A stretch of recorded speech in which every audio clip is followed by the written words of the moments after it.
Hello and welcome to the Blue Monday podcast. This is a 3 times weekly show looking into the exciting happenings of Ipswich Town Football Club, available on video and podcast. My name is Benjamin Bloom. I will be here each and every Monday for this, the flagship show, for a sometimes irreverent but always informative hour or more of football conversation. Make your Monday a Blue Monday. Joe Fairs, why am I on take 2 of the intro? Because I talked over you talking about your hair compared to Amy's. Wow. I thought I was going to bury him and he's buried me. What a beautiful start to the show. Please welcome everybody. Academy aficionado, a wonderful man, one of my favourite men, football manager expert, Mr. Joe Fairs. How are you, Joe? Yeah, I'm good, thanks, Ben. Cool. Right, and I've got a good one here, Amy, this week.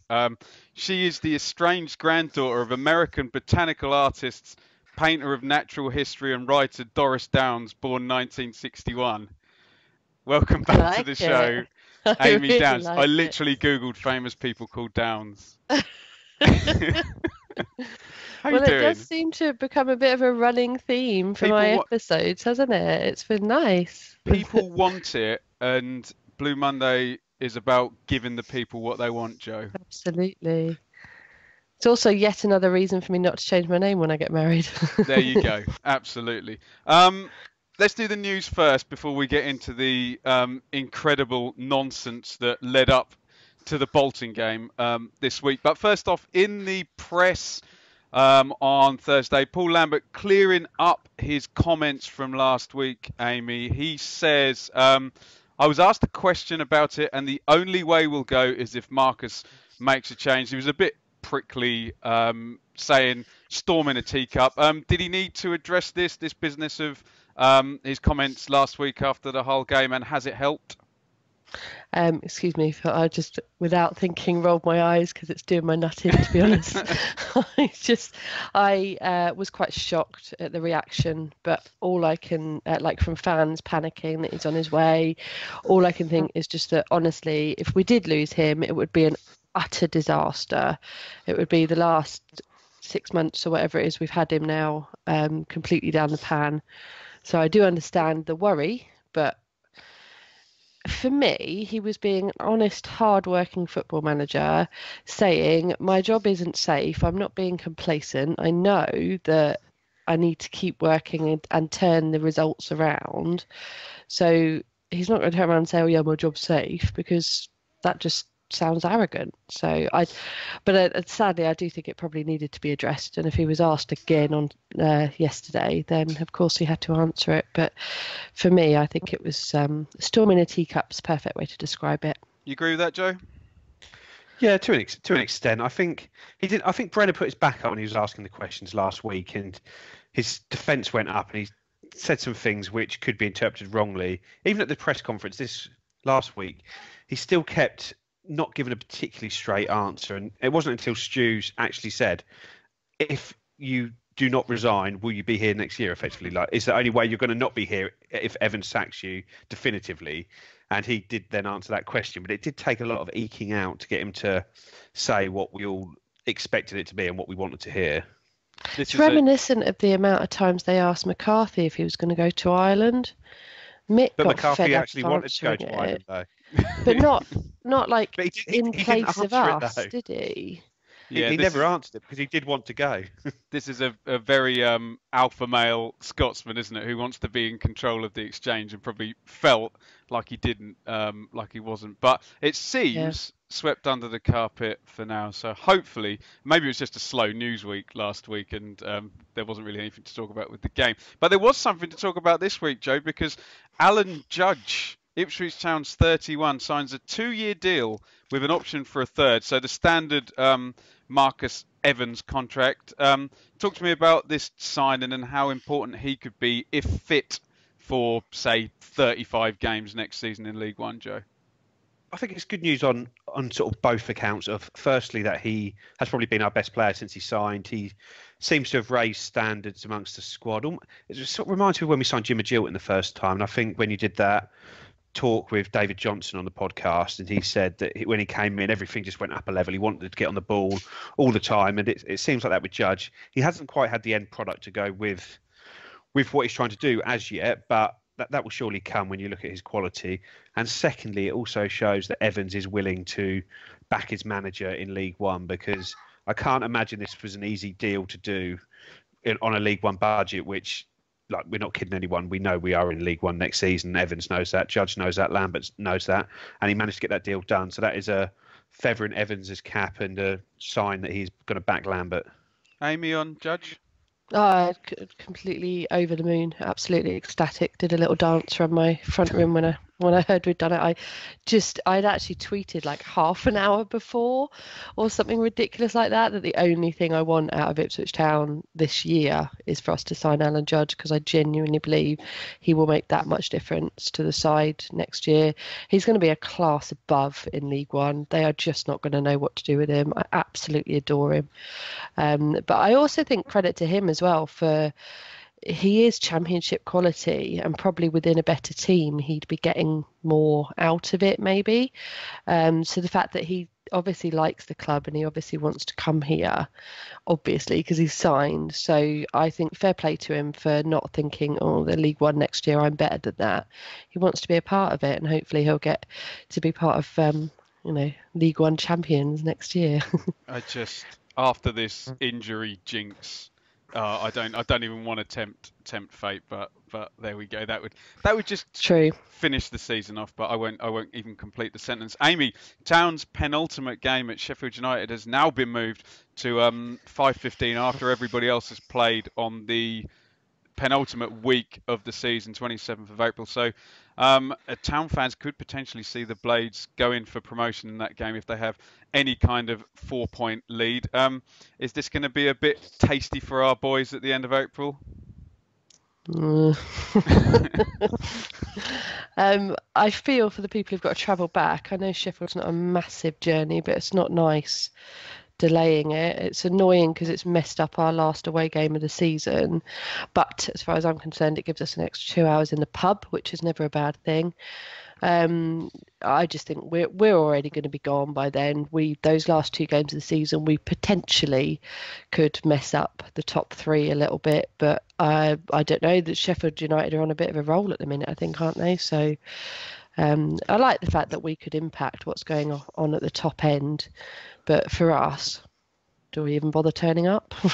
Amy says we can impact the top 2. Joe, can we just pocket the extra 20 grand and take a couple of hide-ins those last 2 games? I imagine we will. Well, I think we got a bit lucky with the game that it moved to 5:15, because it was inevitable that game was going to move. The other 2 kickoffs are 12:30 and 7:45, so that was the lesser of 3 evils, having the 5 o'clock kickoff that day. And Leeds has got moved to the Sunday as well. Sunday lunch, is it? Yeah. All pressure's going to be on them.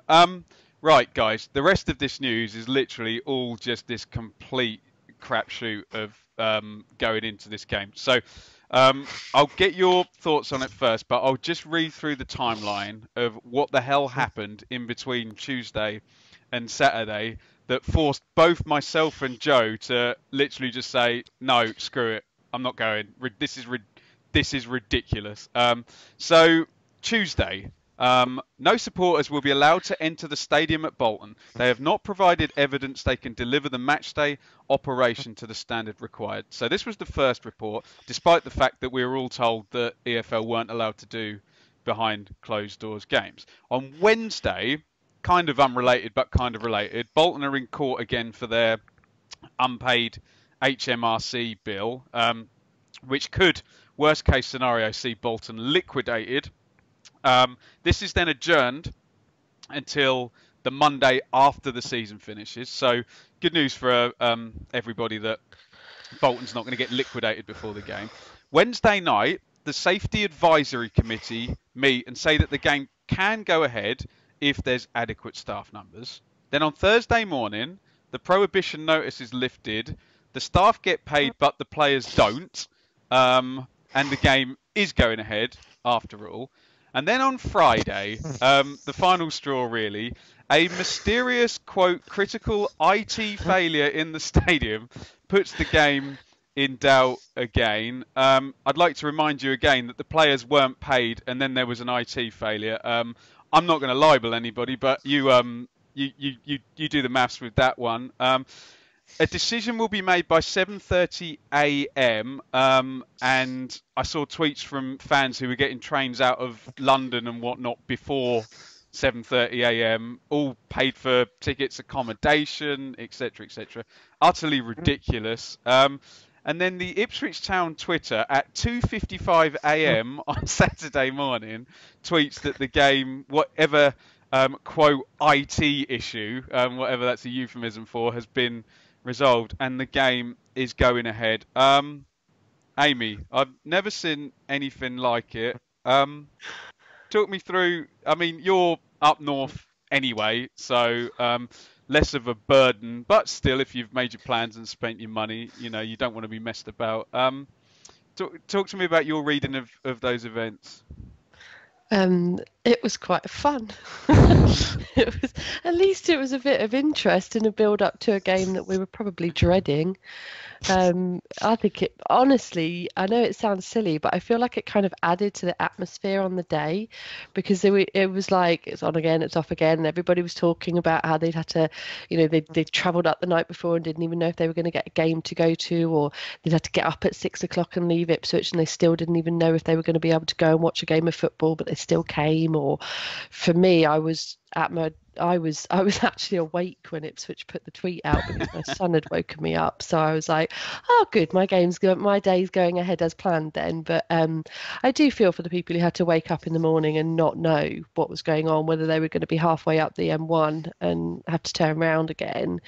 But it just made it a little bit more interesting. We're limping out to the end of this season now. At least it gave us a bit of drama. And underneath it all, to be honest, at least we still have a football club to go and watch in the new season, and those Bolton fans who were there with us yesterday don't know that they do. So I guess for me it was a bit of like, I really don't mind that there was a little bit of technical issues when actually they're facing far, far worse than us. Although I don't really understand why technology stops you from playing a game of football, but Joe, you had the same kind of reaction to me. I think we both had tickets. Maybe if the tickets had cost more than £5, we'd have been less likely to kind of boycott it. What was your thinking in the lead up?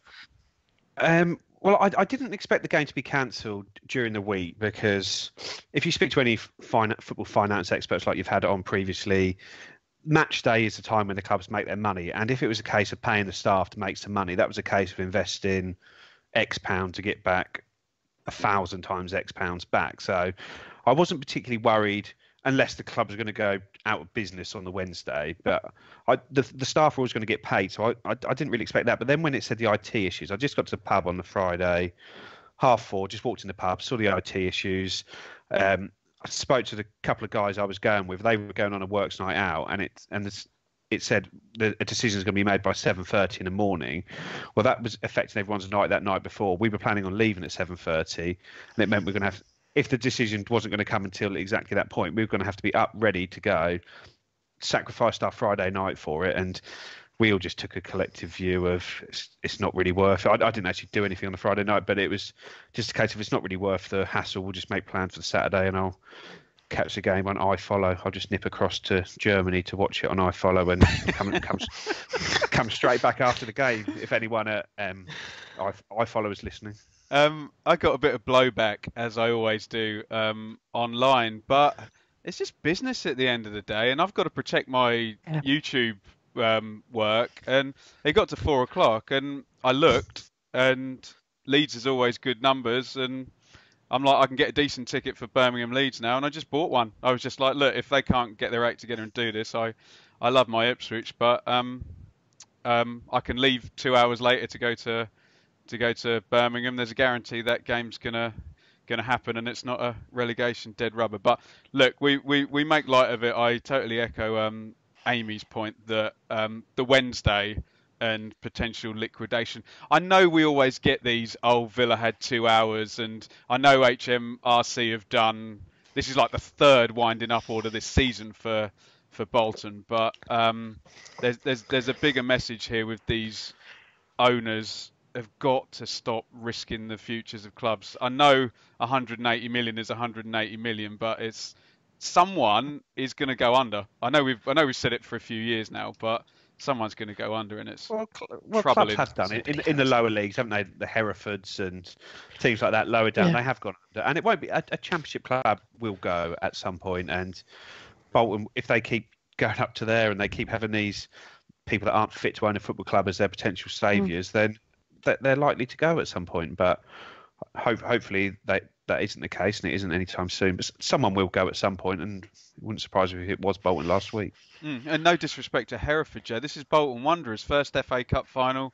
Nat Lofthouse, Premier League staple for years. It's a big history. Yeah, but anyway, moving on. So, Amy, you're our hero today, the only one who actually showed up for the game.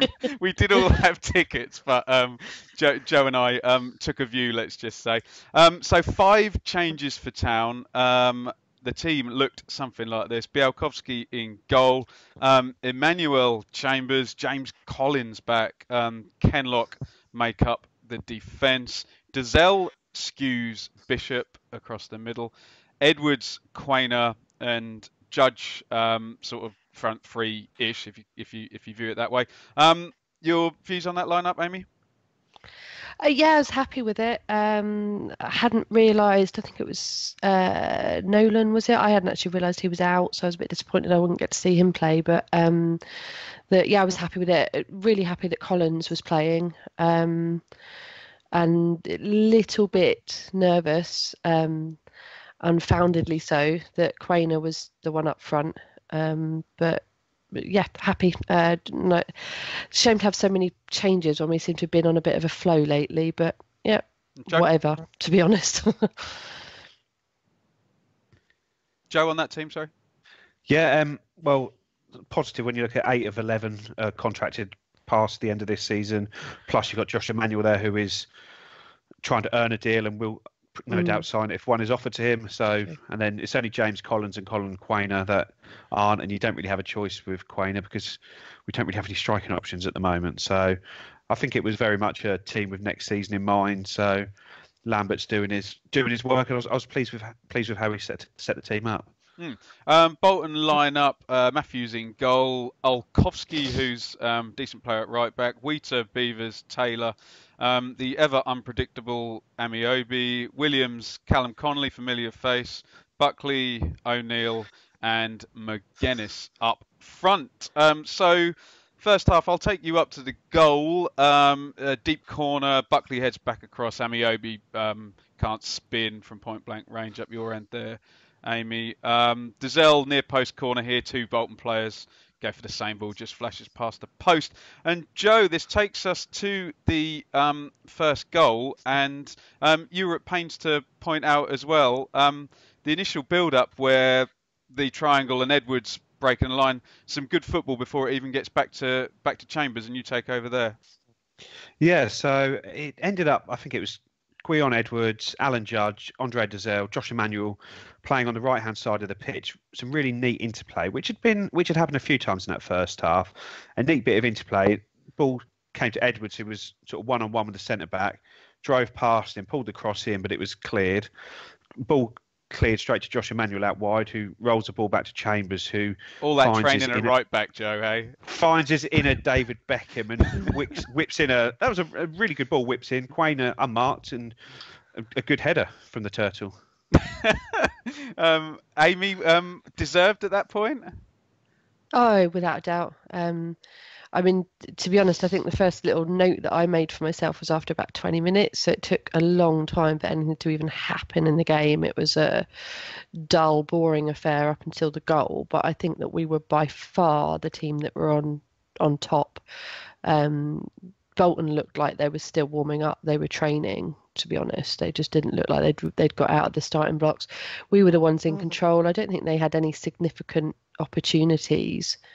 and we had good build-up play, exactly as Joe's just described. The what happened just before the goal was a good example of what was going on in general. I think it's just that end product that's the problem. Interesting. And we'll come to that theme when we get to the end of the game, because I think I totally agree with you actually. Ipswich playing well. Midfield moved the ball. Bishop into the 10 position. Feeds Judge right side to the box. Hits it on the half volley. Talked about Judge's end product. Only one assist still against Stoke from that corner. Straight at Matthews, that one. Amiobi, nice ball out wide here. Swung into the box. McGuinness is in there, but Collins snuffs it out. And Amy, a really good goal actually on 44. Dazelle has pulled out left and he feeds it into Kenlock, and quite a surprising finish after this. You go ahead, Amy. It was a bit of a stonker from the edge of the area, I think, wasn't it? About 20 yards, did I read? On the right-hand side again. So I think both goals went in sort of pretty much in the same place, but just absolute confidence from him, which I've not seen yet from him. A really well taken goal, absolute beauty on that. I'd be very tempted to see if he wants to stay with us for another year. But again, nice build up from the rest of the team and everybody sort of around there. Every time Bolton had a chance, sorry to skip ahead, but it was like a goal mouse scramble up the other end. Whereas for us, it just felt like we were in control and we were actually playing some nice football. And that, I think, was a perfect example of that second goal. Good lad. Nice to see it. Joe, we spoke privately last week, and you said we've had it done to us so many times. Grzycki has 1 square inch to aim at and smacks it in the corner. And for once, it's a brilliant finish by Quainer. For once, we do to another team what's been done to us over and again, and actually show some quality in front of goal. Yeah, no, I wasn't expecting him to shoot when he received the ball, because it was sort of quite in the centre of the goal. But the way he almost sort of scooped it, was sort of a scoop finish and in off the post. I haven't seen it back from behind the goal, but it was a perfect finish. It couldn't have been more in the corner, coming in off the post. And it's nice to see him. Maybe that header before it gave him the confidence to have that shot, because he hasn't looked confident in front of goal so far. So maybe those 2 goals will give him a little lift, and him and Keane between them can start scoring a few goals between now and the end of the season. And the big difference here is Lambert gets kind of mocked a little bit. Oh, we're playing really well. And what we see each week is Ipswich kind of huff and puff in both penalty areas. There's some decent play in between and no cutting edge. But 2 quite low percentage chances here. You know, I know the header was close in, but headers are always low percentage, and particularly the one from outside the box. So brilliant stuff, and 2 up at half time. Did you want to come in there, Joe? Sorry. No, and I was just going to add as well, the sort of build-up in the midfield that we were playing in that first half.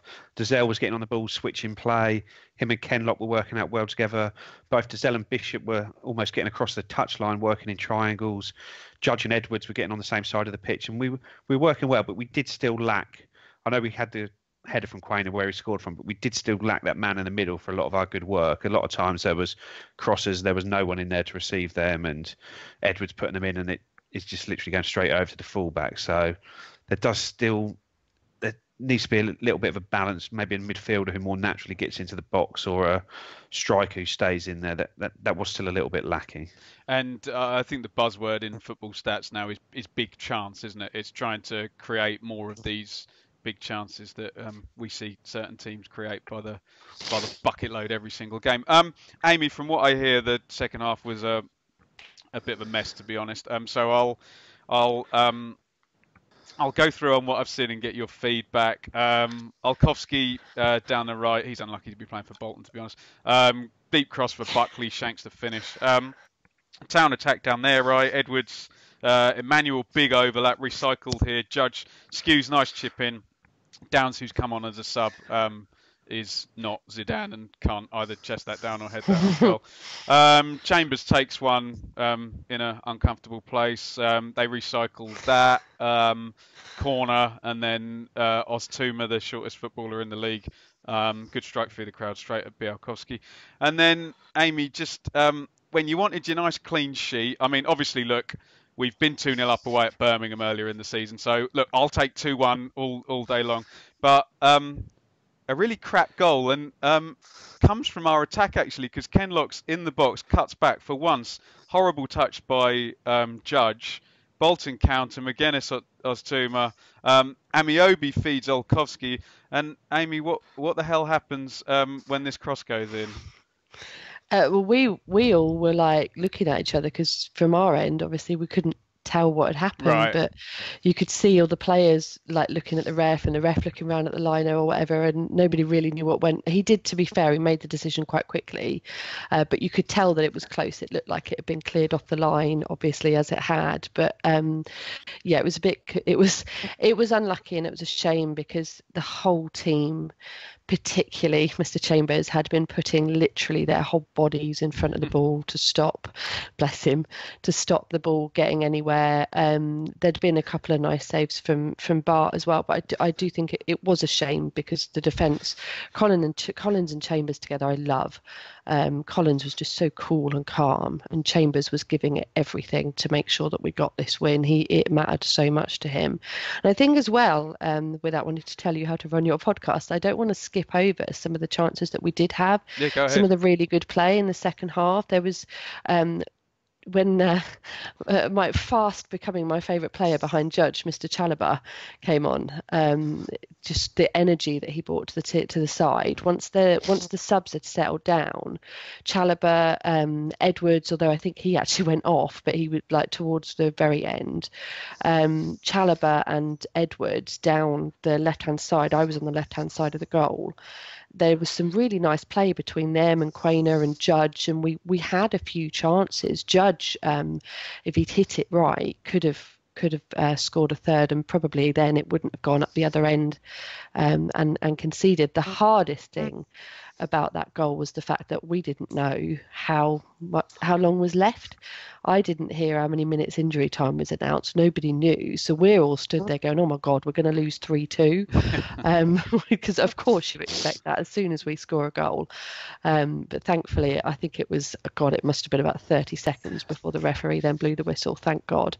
But yeah, I do think the second half certainly wasn't as good as the first half, but I think that's probably tiredness, and for me it was the subs changing the team around a bit. It took a while to settle down, but I was quite happy with the way we played. I wasn't disappointed in them at all.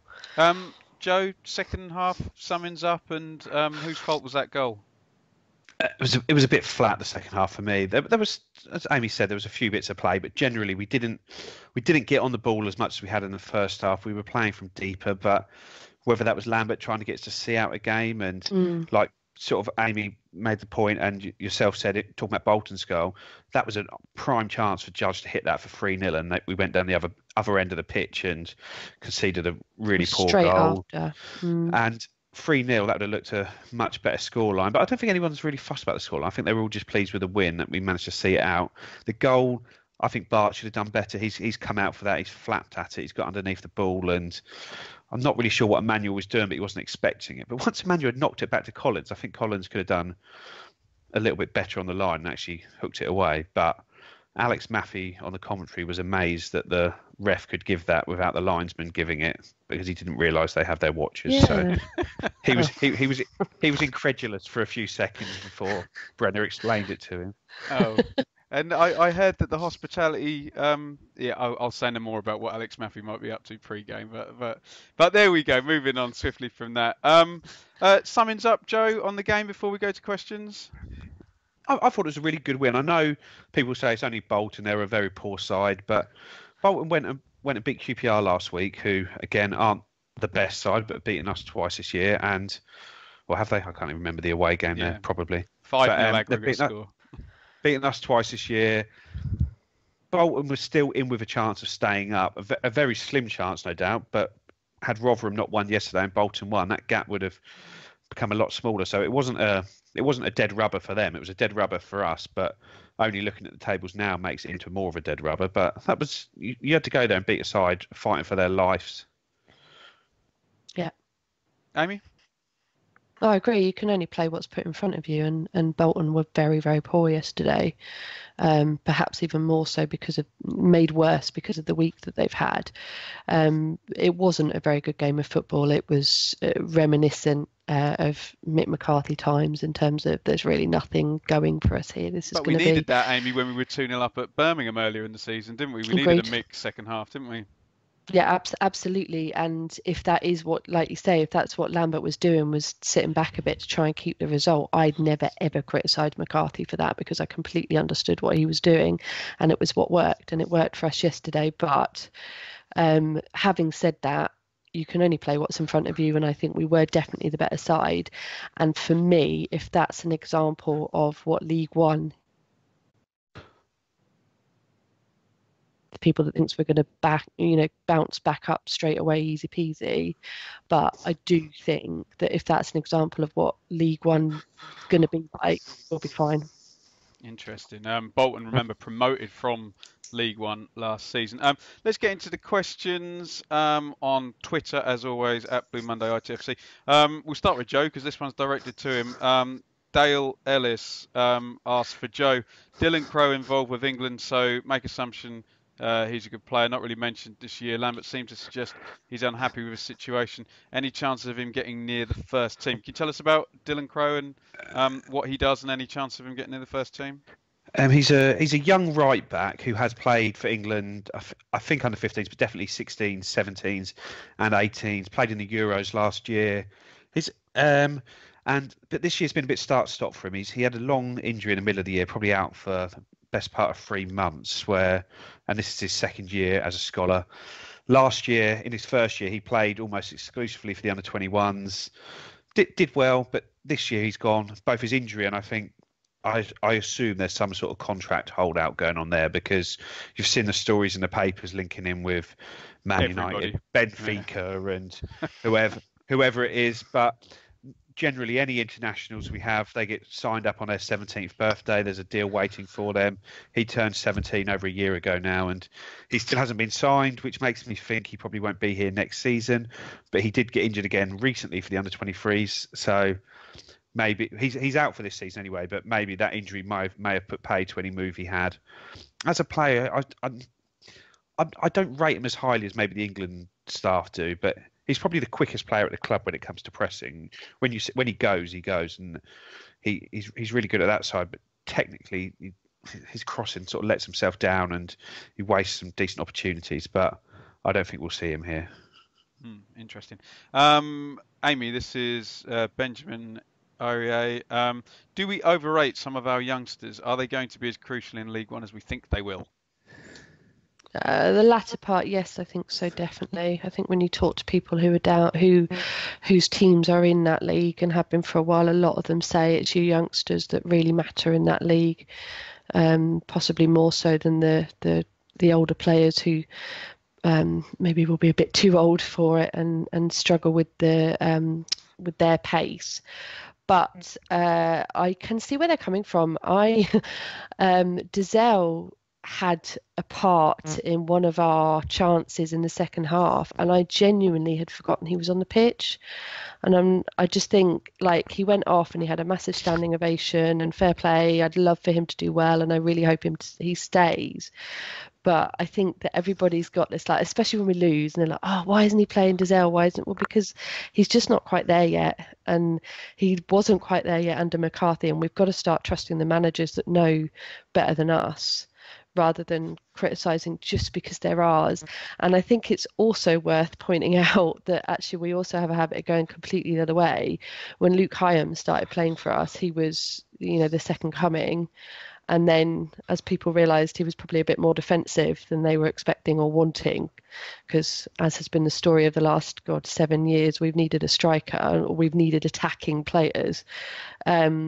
Hyam suddenly became, nobody liked him. Nobody, very, very quickly became very quickly criticised, and people were saying, "Oh, the only reason he's playing is because he's one of our own." So I don't think so. But then on the other side of it, I think Teddy Bishop and of course Flynn Downs deserve the bit of credit for the season that they've had, because they've certainly shown themselves worthy this year, I think. Well put.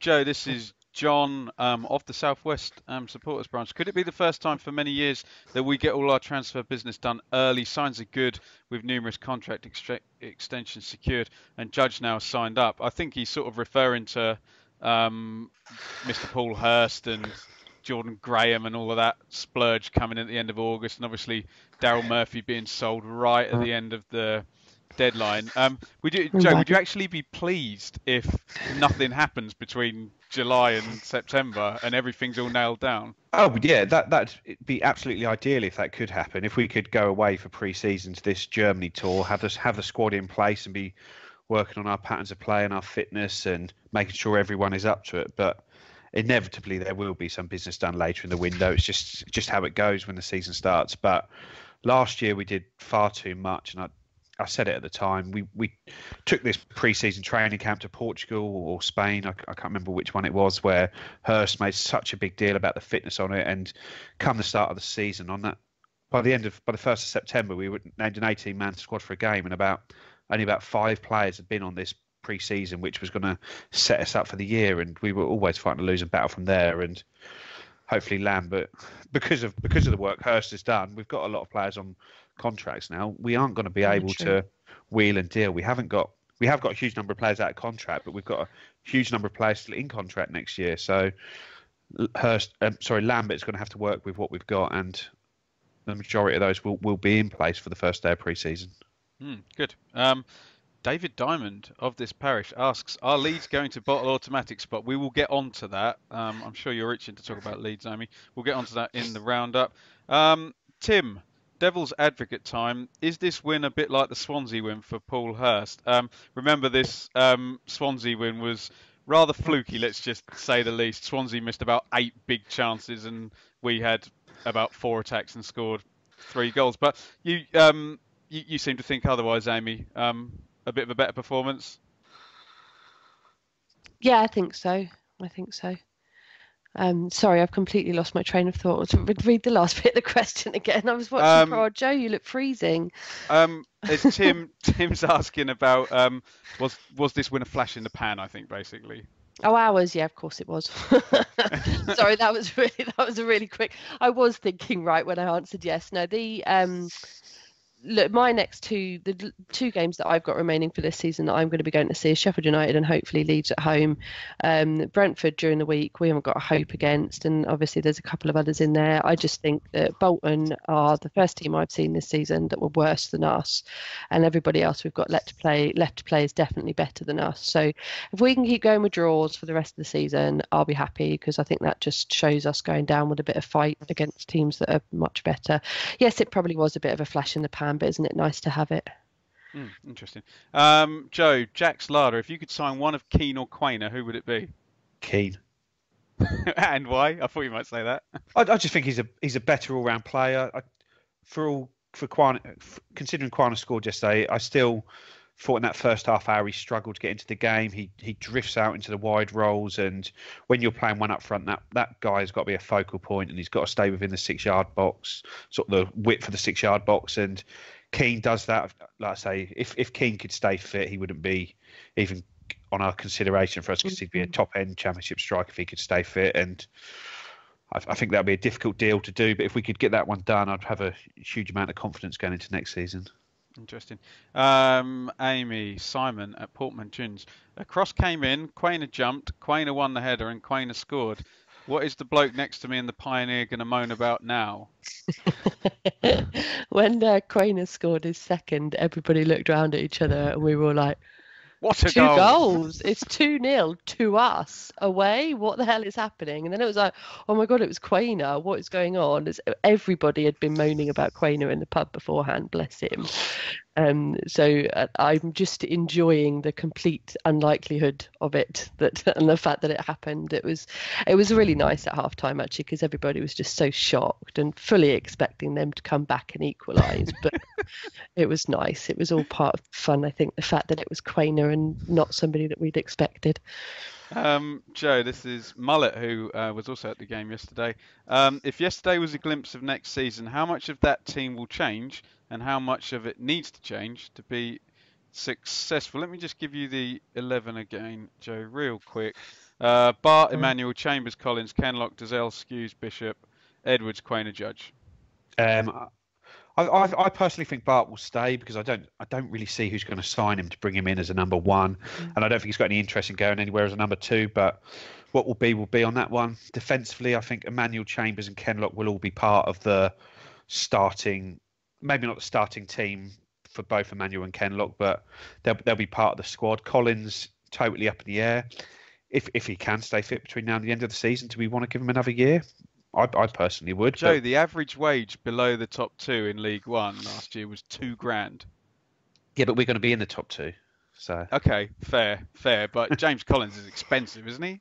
I imagine so, but he's also what other options is he going to have, which will allow him to geographically still continue to base himself in Bishop Stortford? I think he is. So I think there's a chance for him midfield. Scouse, Nolan, Bishop. Scouse, Dazelle, Bishop. Those three hopefully will be a big part of our season next year, especially Dazelle and Bishop. I'm not too worried about Scouse, but I think he'll be there and he'll start more games than he doesn't. Judge obviously will be here. Edwards will be here, but that big question mark is who is going to be the striker, because that is where we're short. Can Ellis Harrison be that man? Can he stay fit? Is he fit at the moment and just not being selected? We don't really have a lot of answer on that side. I don't think Jackson is ever going to suit a Lambert team. He gives him a game, then he drops him. He gives him a game, then he drops him. I say sign a couple of strikers, another centre back, maybe another wide player to come into that, and I think we're going to be one of the best 3 or 4 teams in the league below. Whether we'll finish in the top 3 or 4 is another question, but on paper we'll be up there. Interesting. Amy, this is Brad asking about your illegitimate second cousin twice removed. Is Flynn Downs any better than Luke Hyam was? Discuss. You've already mentioned Luke Hyam today. Well, we were talking about him yesterday, actually, because we were saying with Alan Judge having signed, have Brentford fans had to bury the hatchet with their hatred for us because of Luke Hyam breaking his leg. We'll find out on Wednesday, Amy. Yeah, very true, very true. Oh gosh, I hadn't even thought of that. That's going to be amazing. Oh, here comes Alan Judge's goal. This is nailed on. But yeah, so we were talking about Luke Hyam and what he's done, and at the time I was really sad to see him go and would have liked to have seen him given a bit longer, and I know he didn't quite cut it, but now when you look at our midfield this year, you kind of think, yeah, maybe they did know what they were doing when they sort of let him go on his way and start pacing himself. So for me, yes, absolutely. And of course, I'm going to say that Flynn is better, but I do think he is. I think he's got maybe when they both first started for the teams, there was the same potential within them, but I think that Flynn, he's definitely the sort of, I feel like he might be fulfilling it and getting there more than Lukey did. Just quickly on that as well. Flynn is obviously playing for England as well in age groups, which is something that Luke Hyam was never close to, and he's more of a complete player, can pass the ball a lot better forwards. And at the events with Luke Chambers and Cole Skeuse last week, when they asked which young player they thought would go furthest, they both said Flynn Downs. Interesting, and they would know. Harry Butcher asks, what was your inflatable from yesterday? I'm going to overrule that question because Harry tweets in every week. He's absolutely brilliant, and he tweeted a picture earlier of his whole family. It looked like mother and father and younger sibling all driving up to the game. And if that's what we get back to as a club, where Agreed. a whole family of I know it was only £5, but maybe it'll be a little bit cheaper. But that's still, if they've come up from Ipswich, that's still a good 50-60 quid in fuel. You know, depending on what they drive and how they drive. Exactly. So I thought that was a great tweet, Harry. Cobbold Massive, I was there. I saw Lambert wave at the crowd. Oh my God, is he leaving? I think Cobbold Massive taking the mic. He's also having a big pop at you here, Joe. Are the Blue Monday panel working on disciplinary proceedings against one of their own? I think they should, as his support for ITFC in their hour of need has vanished. He's obviously not talking about me, Joe. What about his criticism of you, not me, you not going to the game yesterday, Joe? I'm sure Cobbold Massive saw me watching the game on my live stream in Germany. He didn't see you watching it on your phone at the Birmingham Leeds game, so Can I just say I'm to the Cobwell, only proper fan. you are Amy. We've already admitted that. What I will say to Cobwell Massive, who makes a lot of money on eBay, is that he could have my unused ticket and maybe sell it. I don't know how much money he's going to make for an Ipswich Bolton ticket from 2019, but look, like I said, I got a lot of blowback, as I always do. Whatever I do, I get pelters on YouTube anyway. I just think that's what it is, and I would have loved to have been there, but it just got so silly in the end, and I have to go to a game to keep the flow going. So I will be at Brentford on Wednesday. Delightful. One more. There's a couple of good ones though. Let's do this one quickly then, Amy. Stubbsy, is there any point of playing any lone players from this point? What does that achieve? Very good question. For me, Chalobah has had such a good season. He's with us because he needs the experience to be able to build on his career. It makes no difference to us at this point whether he's playing or not. I want to give him the reward of thank you. You've played really well. We really like you. I'd like to see him there at Portman Road when I come down for the Leeds game. I love him. I think Trev's amazing. Joe, we won't let Amy near this one because she's got this kind of weird Matt Holland thing. But you've already mentioned Jim Magilton here. It's a good question, this, from Arthur. Holland, Magilton, Chambers, who is the best player and who is the best leader? And you already mentioned about Jim that we have on good authority from David Johnson that even though he shouted and moaned and castigated everybody all through every game, that you can lead by doing that and by raising the standards, by being better at football than everybody else. So who's the best player and who's the best leader? Holland, Magilton, Chambers? I'd say the best leader is Chambers and the best player is not Chambers. I love Matty Holland and I love Jim Magilton as players, but just the way that Jim would get on the ball at every opportunity. I love the way he used to go around demanding the ball and picking it up. But Matt Holland had a better career than him, but I'd say I'd prefer watching Jim Magilton any day of the week. Amy, best leader, Holland, Magilton, Chambers? Matt. Best leader? Yeah. Okay, and the best player? I like Matt because he was obviously, I like Matt, I adore the man, but I just thought that he was, maybe it was more the way he was with fans, but he was so kind, and you will not meet a person who has a bad word to say about him. And as much as I love Jim and actually agree that his way of doing things actually worked because they got the respect through the nastiness. That's probably the wrong way to describe it, but the harshness. I know what you mean. I think there is not a person in this world who would put Matt down, and that is the reason he is still thriving in admittedly a very different career. But yeah, for me, I just think the way he made the players love the club as well. That whole team did, and he sort of took that through after the playoff team dissipated and stuff as well. And I adore him. Best leader, best player. There's different ways to lead. You see, I lead from Birmingham, not even at the. Who won the FA Cup semi-final? Because there's someone outside my window. Someone outside my window yelling Wembley, Wembley. We're going to Wembley. It was a much better game than yesterday. 2-0 down with 10 minutes left. Delafeo came on, scored. 94th Did you watch that minute on a stream from Germany as well? No, I watched that on BT Sport at my dad's. 94th minute penalty for Troy Deeney, and then Delafeo again in extra time. I hated them when they were in the Championship, and I love it now. I love seeing them do so well. FPL Tractor has asked about Flynn Downs and my excellent running gags. We won't do any more questions here, but we'll say thanks to Dommy Boy, Chris Hodges, Matty, Peckham Blue, Alfie and Harry Marcham, all for asking questions. We really do appreciate it, but we do, in the words of Led Zeppelin, we do tend to ramble on quite a lot about these questions. That's pretty much a perfect Robert Plant impression. Moving on. He'll be sad today with the Wolves losing. I thought he supported Walsall. No, I thought he was a Wolves fan, Robert Plant. Is he? Oh, I'll bow to your which teams the Led Zeppelin support, your classic rock football supporting. All I know is that every time you go to Birmingham, they play Mr. Blue Sky when they should. No, someone plays Black Sabbath, don't they? Villa play Black Sabbath, don't they? Yeah. Did Aussie support Villa? They're all from Birmingham, aren't they?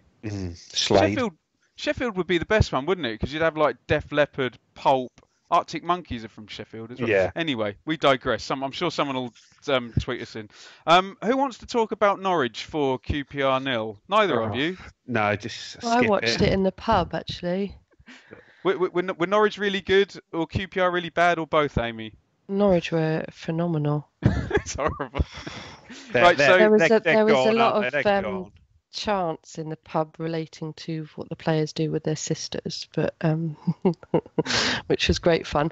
Do they create best loads of bit goal was- scoring opportunities with their sisters, maybe? well, yeah, of a type. It was Pookie again, I think, wasn't it? Buendia, Two. Steeperman, Pookie. Pookie got his 26th goal of the season. I remember when David Johnson used to do things like that, and Marcus Stewart. But there you go. They're gone. Had Leeds Best not bit lost, was when they had the Dia red got sent card. off as well, didn't he? So he's now got a 3-game ban.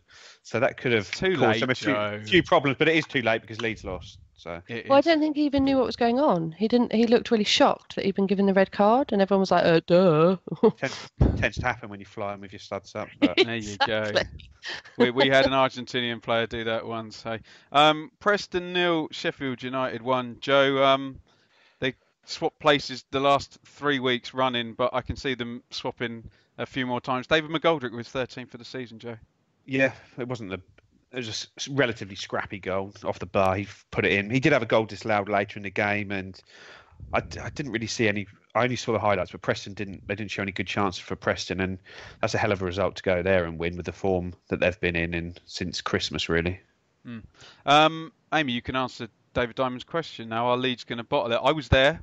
Birmingham 1, Leeds 0. Birmingham laid a very, very simple trap for Leeds, and Leeds walked right into it and lost the game. And apparently, the last 12 games, Leeds have only lost 4, and those are the 4 Leeds games I've been to, and now Sheffield United fans are now offering to pay my petrol to go and watch every Leeds game. Are Leeds going to bottle it, Amy? Yeah, of course they are. It's the fun of every part of my season. Derby have already done it, so I've had my joy with that one, and now I've got Leeds. No, I was speaking to a chap on Saturday mornings. Harry, my son, has football sessions, and which I'm very near to giving up on because he just picks the ball up and runs around. But obviously he's there surrounded by lots of Leeds fans, and one of the dads saw me in my Ipswich shirt and came over and asked if I was going today, and he was on his way down to Birmingham, and we were talking about the final game of the season, and he told me that they have got the priority that's needed for them to be able to get a ticket for the Ipswich game is 19 away games. It's ridiculous. No wonder I've had so There's many only people 23 in ask me the to try and get a season. ticket. Yeah, I tell you what, I hope Ipswich are either doing something about the memberships, or at least selling platinum memberships to Leeds fans, and at least try and make them pay twice, for goodness sake. But there's going to be like, Joe, there's going to be like what, 10,000 Leeds fans there if they're second going into that game.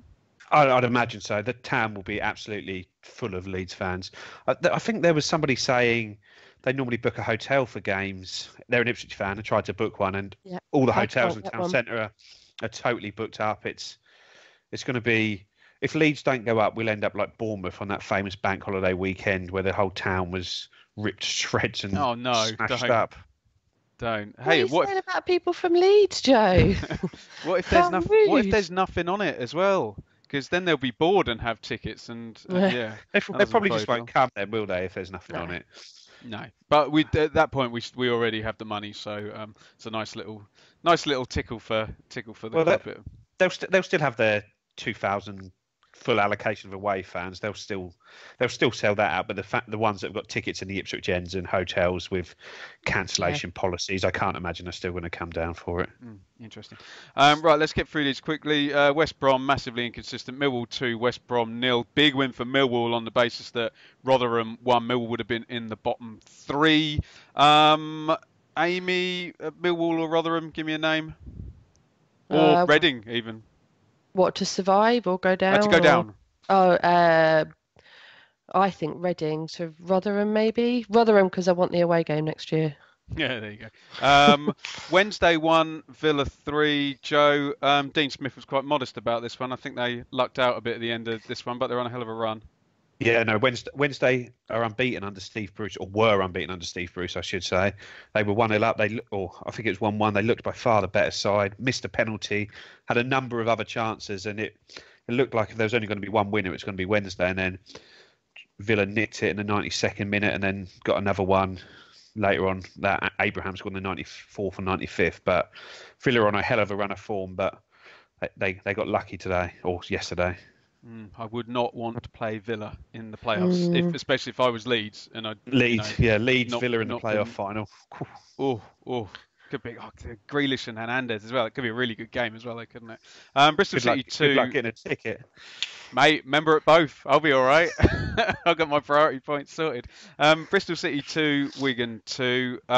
Just a polite message to all those Norwich fans who completely ripped me a new one for not putting Max Aarons in my team of the year. I think Max Aarons is excellent, but this is the guy I put in, Reece James. Watch him smack one in from 35 yards into the top corner. He's really good at football as well, and there are other teams in the league and other right backs you can put in your team of the year. Brentford 3, Derby 3. We'll talk about Brentford in a minute, Amy, but Ben Rama gives me nightmares, but there we'll go. We'll talk about him in a little minute. Swansea 3, Borough 1. What the hell are Borough doing? 6 defeats on the trot, down to 8th place. Swansea on the beach, really. Rotherham 2, Forest 1. Big win for Rotherham. Forest aren't going to get in the playoffs. Rotherham, they're just still on the edge, but kind of from a financial point of view, I'd like to see Rotherham stay up because their entire squad makes what, I don't know, Grealish and McGinn together make. Yeah. Hull 3, Reading 1. Bad defeat for Reading. Blackburn 0, Stoke 1. Stoke haven't conceded a goal for 900 years. Nobody really Blackburn cares. haven't turned up for any games for about 100 years. Yeah, it's since they beat us, Amy. Jesus, that's always the way. Extrapolation says Ipswich are 24th with 27 points from 40 games at a miserly 0.675 points per game. Remember when we used to moan about 1.2, Yeah. Joe? Remember that, eh? Projected total of 31.05 points. So they will be relegated bottom of the league. And it would take a very interesting... It's going to take Reading to win away at Norwich without Oliveira, and Ipswich to lose, and Wigan to win. And so it's going to happen on Saturday rather than on Wednesday. We have one more week of it. Top minutes. Luke Chambers is ahead of the minutes by 403 minutes. That's ridiculous. He's played nearly, 4 games more than the next nearest player. That shows how consistent he is and how unsettled Trevor Chalobah second. Top goals, Sears 6, Edwards 5, Quaynard joins Nolan, Jackson and Keane, all on 3. What a horrible season this is when you read those stats. Terrible, terrible. Are you ready for some Two Little Ducks, guys? Two Little Ducks. Here we go. Everyone loves Two Little Ducks, don't they? And we all know the rules. I'm going to pick a game from the annals of Ipswich Town history, and Amy and Joe are going to pick out as many of the 22 starters as they can. I'll give them one little gimme on each of that. We can take it in turns. They can help each other. If you see when I play this, my excellent tactic of openly discussing the name with the other person to try and get their affirmation works quite well. But because Ipswich go to Brentford on Wednesday, we've got to pick Boxing Day 2014. Did you two forecast that one? Brentford 2, Ipswich 4. Ipswich, I think, did they go top of the league until the 3 o'clock games? Yeah. And then second, but a great day, away end full as always. And this game featured possibly the earliest goal of the 19 seconds a big lanky forward scored for Ipswich. So Brentford 2, Ipswich 4. And this is the most incestuous one we've ever done in terms of people who played for both teams as well. This is ridiculous when we go through these. So, Amy, would you like to go first? We're 2014-15 playoff season. Don't pick Matt Holland. I think the strike was the goal Daryl Murphy. So yeah, Murphy scored 2, scored after 19 seconds. So that's 1. Joe. Tommy Smith. Tommy Smith, he scored as well, didn't he? Yeah. Yeah. Amy. Smith means it was Chambers on the right. Chambers on the right, absolutely. Paul Anderson. Oh, nice. Okay, we're going to be good at this one, aren't we? Amy. Berra. Yes, Berra. 5. Bart. 6. Cole Scouse. Scouse, very good. Yeah, 7. Not much has changed really, has it? David Mcgoldrick. Dave Mcgoldrick was up front with Daryl Murphy, and let me tell you, one of the other Ipswich players played yesterday in his breakout season, Amy. Who do we have yesterday? Bish. Teddy Bishop. Yeah. Good. God, you got 9 out of 11. So, You're never going to get one of these. If I were to okay. go, you're the voice, try and understand it, and it meant the be. Oh. Who sings that? Because he's got the same name as the Ipswich player. That's not a help, is it? No. David Diamond would get that. Scandinavian guy. Thank you, Amy. Scandinavian guy who doesn't sound Scandinavian. Jonathan Parr. Jonathan Oh, good Parr. shout. Right, and Graham Blackburn's favourite player from the Naked Football Show? Well, it's not Jordan Rhodes, is it?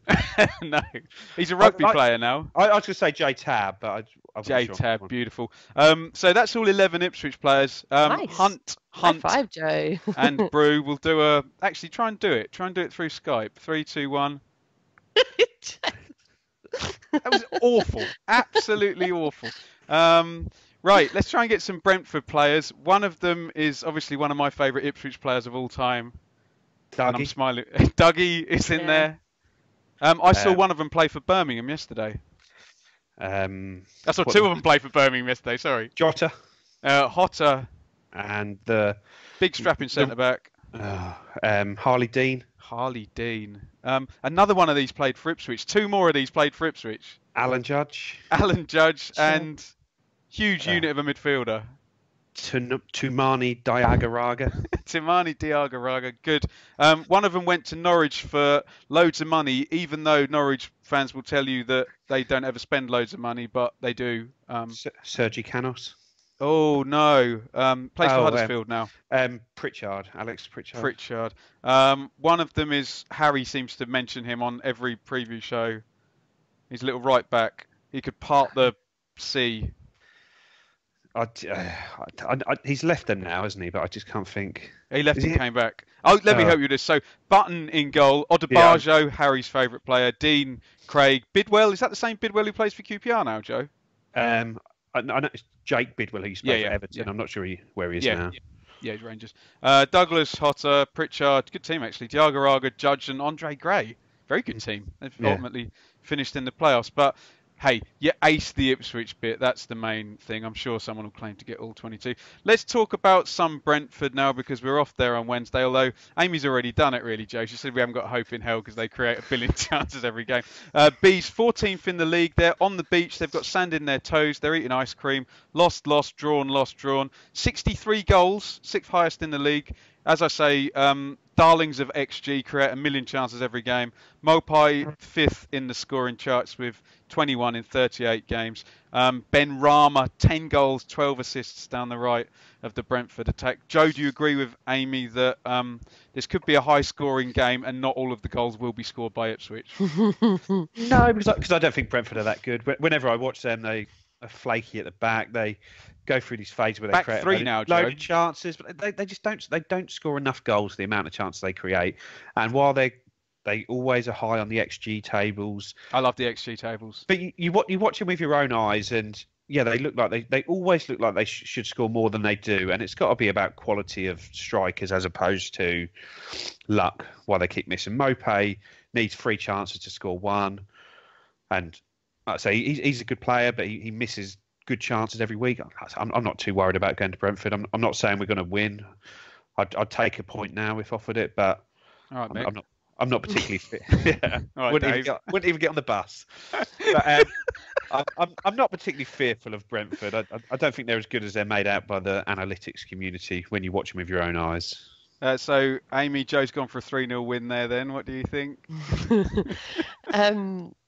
Okay, purely because I'm still on a bit of a high from yesterday, I'm going to go with 1-1. 1-1, and you think Judge is going to wrap his right foot around a lovely little free kick into the top corner. I'd be interested to see what kind of a reception Judge gets, and I'll try and do Harry's bit. And if you are an Ipswich fan going, just look out for Saeed Ben Rama on the left-hand side. He'll be cutting in lovely play. And look out for Romain Sawyers as well, play in the 10 position probably, or even further back actually. But yeah, they're good fun to watch, and I'm sure the away terrace and all the pubs will be full. All the away games seem to be very well sold at the moment. Guys, Wonderful. I think we've done that quite concisely as well for once tonight. Joe, when are you away gaming it next, or is that you done for the season? Probably done for the season. I'm still got half an eye on Brentford on Wednesday, but it's logistically it's a bit of a nightmare for Thursday for me, so I'm not sure it'll work out, but I won't bore everyone with the details of why that's not going to work out. Quick plug for your Twitter, Joe, and your ITFC Academy stuff. Yeah, it's at Joe Fairs is my Twitter, or at ITFC_Academy. Both the 18s and 23s are in the end of season playoffs, where hopefully they'll both win the league this year, so they have the home draw in the playoffs, so I can get to the games, but we'll know in the next couple of weeks who we're going to be playing. But I think it's likely to be Leeds and Sheffield Wednesday in the 18s and Leeds again in the 23s. And despite his exterior, Joe's actually really friendly. And if you do tweet him with any questions about academy players, he will answer you. And it's great having him on the team because, like, quite frankly, I don't even know who half these guys are. I literally watch the first team and that's it. So you do a superb job, Joe. And if you're at those games, you'll be live tweeting them, yes? Yeah, if I'm there, I'll live tweet. Yeah, brilliant stuff. Amy, have you got any writings or anything we need to read at the moment? I've got my Matchday blog is uploading as we speak, actually. So if you fancy a quick, very unanalytical day out video of how much we enjoyed it. I'll retweet that from the Blue Monday if you tweet that my way. Thank you. I'll pop that out from my Tractor Girl Amy 8 Twitter account. And there is a new Kings of Anglia out later this month, I think. I know it will be out next month. I have it written later this month, so keep an eye out for that, because the next one's I'm speaking to fans of other teams who've been down in League One and getting their thoughts on what they think we'll be doing, so I'm going to publish that on my blog as well. So I'm really looking forward to that one being out. Excellent. And what was the Twitter again, Amy? It's Tractor Girl Amy 8. Tractor Girl Amy 8.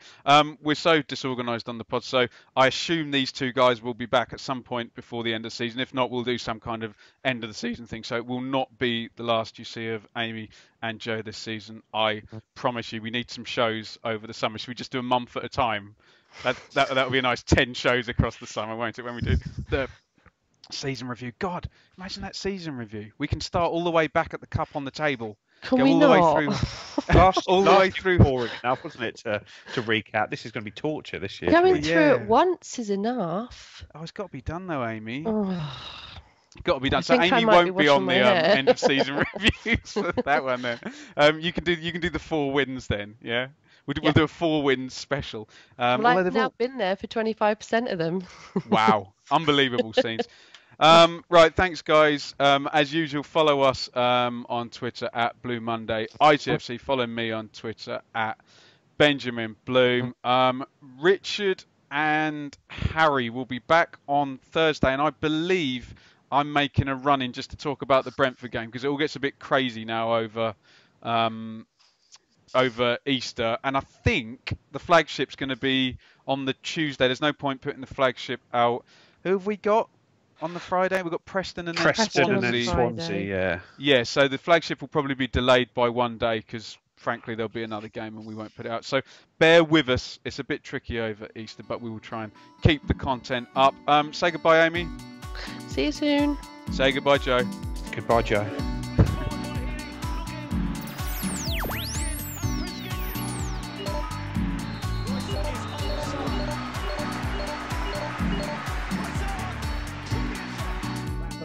Even better back to Stewart. Oh, he turns the defender sweetly. Round the goalkeeper. And scores a magnificent